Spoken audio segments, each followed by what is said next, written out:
Hello students, this is Isha Verma. Today we are going to start chapter number 2 polynomials. ये आपका class 9th का topic है। ठीक है, तो इस वीडियो में हम इसका इंट्रोडक्शन करेंगे। ठीक है, इंट्रोडक्शन पार्ट है ये।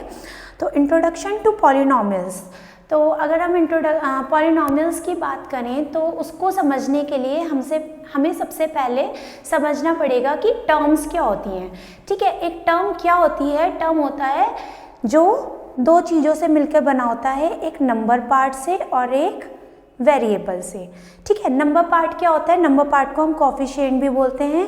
एंड एक्स आपके A to Z तक कोई भी अल्फ़ाबेट हो सकते हैं और नंबर आपके कुछ भी हो सकते हैं 1 to 9। ठीक है, तो टर्म क्या होते हैं? जो नंबर पार्ट या फिर कोफिशिएंट और वेरिएबल से मिलकर बना होता है, ये आपका टर्म होता है। अब जब हमने टर्म समझ लिया, इसमें ज़रूरी नहीं है कि 2x ही हो। अभी मैंने आपको पहले भी बताया कि कोई भी अल्फ़ाबेट हो सकता है 2 से लेके Z तक, A to Z and any number.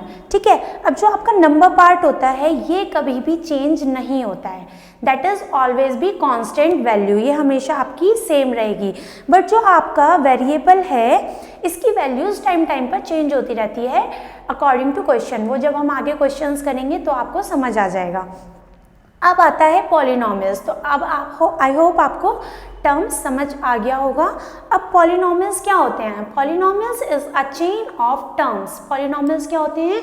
Terms की चेन होती है। ठीक है, सभी टर्म्स से मिलकर जो भी एक इस टाइप की इक्वेशन बनती है with the help of positive and negative sign, ये क्या बनाती है? हमारा पॉलिनोमियल बनाती है। अब पॉलिनोमियल में आपका ज़रूरी नहीं है कि डिग्री। ठीक है, ओके। अब इनको पॉलिनोमियल्स भी डिफरेंट काइंड के होते हैं। पहले हम इनको डिस्कस करते हैं, इनके काइंड पढ़ते हैं अकॉर्डिंग टू देयर टर्म्स। तो पहला आता है हमारा मोनोमियल। मोनोमियल में क्या होता है? Mono means 1। ठीक है, मोनोमियल्स में सिंगल 1 टर्म होती है, like 2x, you can say 3y और यू कैन से 5z² और 4y², एनीथिंग। ठीक है, कुछ भी जो सिर्फ और सिर्फ उसमें 1 टर्म आनी चाहिए। Another one is binomial. Binomial 2 terms. ठीक है, इसमें क्या होगा? आपकी 2 टर्म्स आएंगी, लाइक 2x + 3। अब आप कहेंगे, आप पहले भी क्वेश्चन आ सकता था कि ये जो -3 है इसको आप कैसे टर्म बोल सकते हैं, क्योंकि इसमें वेरिएबल तो है ही नहीं। हमने अभी आपको ऊपर बताया कि टर्म में क्या होता है? नंबर पार्ट होता है, कोफिशिएंट होता है और वेरिएबल होता है। बट मैं इसको 3 को लिख सकती हूँ x⁻0, जिसकी वैल्यू 1 होती है। तो इस तरह से ये टर्म बन जाती है। ऐसे ही बाइनोमियल में आपकी 2 टर्म्स हो सकती हैं। ठीक है, 2x + 3 हो गया, इसमें नंबर ऑफ टर्म्स ओनली 2 होंगी। ट्राइनोमियल्स होते हैं जिनमें 3 टर्म्स होंगी। एंड पॉलिनोमियल्स होते हैं मोर देन 3, वो टर्म्स जिसमें 3 से ज़्यादा होती हैं। हम पॉलिनोमियल को, इसका जो हिंदी नेम होता है बहुपद, इससे भी समझ सकते हैं। बहु मीन्स बहुत सारे, मोर। ठीक है, मोर देन 1।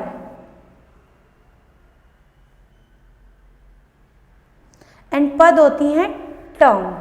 ठीक है, तो मोर देन टर्म, यही हमने पढ़ा, मोर देन 3 टर्म्स।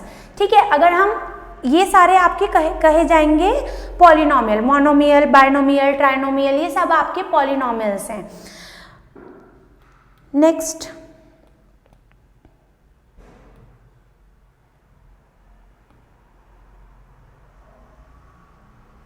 नेक्स्ट आता है हमारा जो टर्म का आइडेंटिफिकेशन होता है। दूसरा जो हम टाइप समझ सकते हैं टर्म्स का, वो हम समझ सकते हैं उसकी डिग्री के अकॉर्डिंग। ठीक है, हम उनको डिग्री के अकॉर्डिंग भी हमने उनकी नेमिंग करी है। जो डिग्री मीन्स हाईएस्ट पावर। कोई भी आपको पॉलिनोमियल दिया है तो उसमें उसकी हाईएस्ट पावर क्या है, उसके अकॉर्डिंग हम बता सकते हैं कि वो पॉलिनोमियल कौन सा है। Suppose there is a polynomial 4x - 3x² + 5। ठीक है, ये आपका क्या है? पॉलिनोमियल है। अब आप कहेंगे ये कौन सी, इसकी हाईएस्ट डिग्री क्या है? इसकी हाईएस्ट डिग्री है, आप देख सकते हैं यहाँ पर 2। ठीक है, हाईएस्ट डिग्री है इसकी यहाँ पर 2। जब इसकी हाईएस्ट डिग्री है तो इस डिग्री के अकॉर्डिंग इस पॉलिनोमियल का क्या नाम होगा? अब हम पहले ये समझते हैं। अगर हमारी हाईएस्ट पावर 1 है, क्या है हमारी हाईएस्ट पावर 1 है, ठीक है, अगर हाईएस्ट पावर 1 है, यहाँ पर 1 है, तो उस पॉलिनोमियल का नेम होगा लीनियर, ठीक है। अगर हाईएस्ट पावर 2 है तो वो होगा क्वाड्रेटिक, और अगर हाईएस्ट पावर 3 है तो वो होगा क्यूबिक। अब इनको अरेंज करने का भी मेथड होता है, इनका अरेंजमेंट हाईएस्ट टू लो होता है। क्या होता है? High to low. अब सपोज करो जो ये आपको इक्वेशन गिवन है, पॉलिनोमियल गिवन है, ये करेक्ट ऑर्डर में नहीं है, इसको करेक्ट ऑर्डर में, अब इसकी हाईएस्ट पावर क्या है? 2, ठीक है, हाईएस्ट पावर इसकी 2 है, हाईएस्ट डिग्री 2 है, तो पहले आएगा -3x²। हम हमेशा किसी भी टर्म को उसके साइन के साथ लेते हैं, ठीक है। तो हाईएस्ट पावर कितनी है? 2 है, तो इसको ले लिया जाएगा -3x²। अब उसके बाद 2 के बाद आएगा 1 जो होगा +4x and +5। This is the right way to note down any polynomial in a correct order. तो हमने क्या क्या पढ़ा? हमने पॉलिनोमियल्स के टाइप पढ़े according to their terms, that was monomial, binomial, trinomial and polynomial.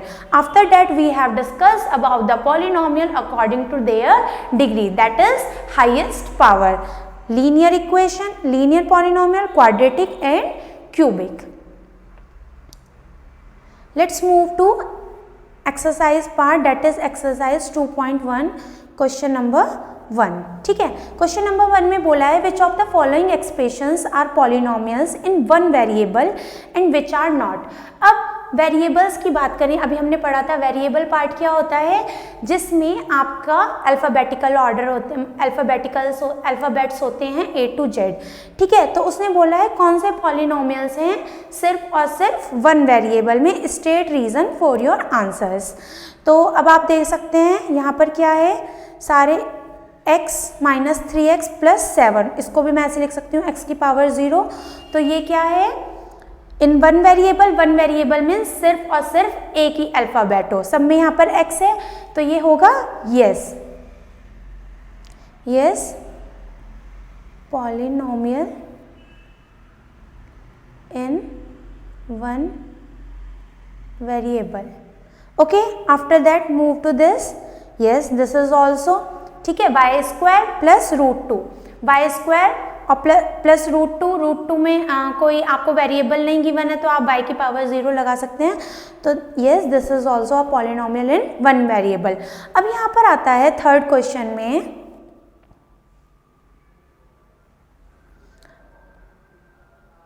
Third part में है 3√t। अब अगर हम रूट को हटाते हैं तो t की पावर क्या बनती है? 1/2, ठीक है, एंड प्लस t√2। अब जो हमारे पॉलिनोमियल्स होते हैं उसमें हमेशा जो भी वेरिएबल की डिग्री होगी, ठीक है, हाईएस्ट पावर होगी या नॉर्मल पावर जो होगी वो होल नंबर में होनी चाहिए। अगर होल नंबर में नहीं है तो वो पॉलिनोमियल नहीं है। So not a polynomial. Reason क्या देंगे? बिकॉज इट्स हाईएस्ट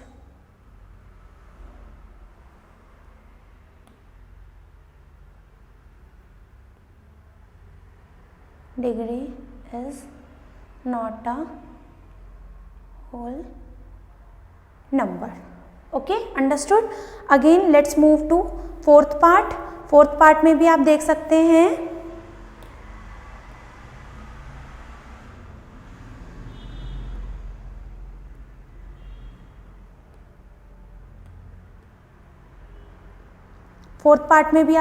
हैं क्या हो रहा है, y की पावर 1 है और अगर मैं इस y को ऊपर ले जाती हूँ, न्यूमरेटर में ले जाती हूँ, तो ये क्या हो जाएगा? -1, ठीक है। और जो -1 होल नंबर्स में नहीं आते हैं, होल नंबर्स कहाँ से स्टार्ट होते हैं? 0 से, 0 1 2 3 4। तो this is also not a polynomial. Again ये, अब आप कहेंगे इसकी सारी पावर्स होल नंबर्स में तो हैं, बट यहाँ पर जो आपके वेरिएबल्स हैं ये आपके डिफरेंट डिफरेंट है। और क्वेश्चन में क्या बोल रहा है, पॉलिनोमियल्स इन वन वेरिएबल। अब यहाँ पर कितने वेरिएबल्स आ रहे हैं, 3 आ रहे हैं, x, y एंड t। तो this is also not a polynomial. Let's move to another one, that is question number 2। Okay, in this question write the coefficient of x square in each of the following। ठीक है, आपको x square का जो भी coefficient है वो लिखना है। अब coefficient पार्ट हमने पढ़ा था, नंबर पार्ट होता है। ठीक है, तो हमारा जो वेरिएबल है वो कौन सा हमें देखना है, x स्क्वायर। यहाँ पर ये x स्क्वायर है, यहाँ पर ये x स्क्वायर है, और x स्क्वायर के साथ क्या है यहाँ पर +1। ठीक है, यहाँ पर x स्क्वायर है, यहाँ पर x स्क्वायर के साथ है -1, यहाँ पर x स्क्वायर के साथ क्या है π/2 एंड हेयर दैट, यहाँ पे तो कोई है ही नहीं, x स्क्वायर की टर्म ही नहीं है, तो we can add here 0x square. ठीक है, तो यहाँ पर x स्क्वायर की वैल्यू क्या होगी, वो सॉरी कोफिशिएंट क्या होगा, 0।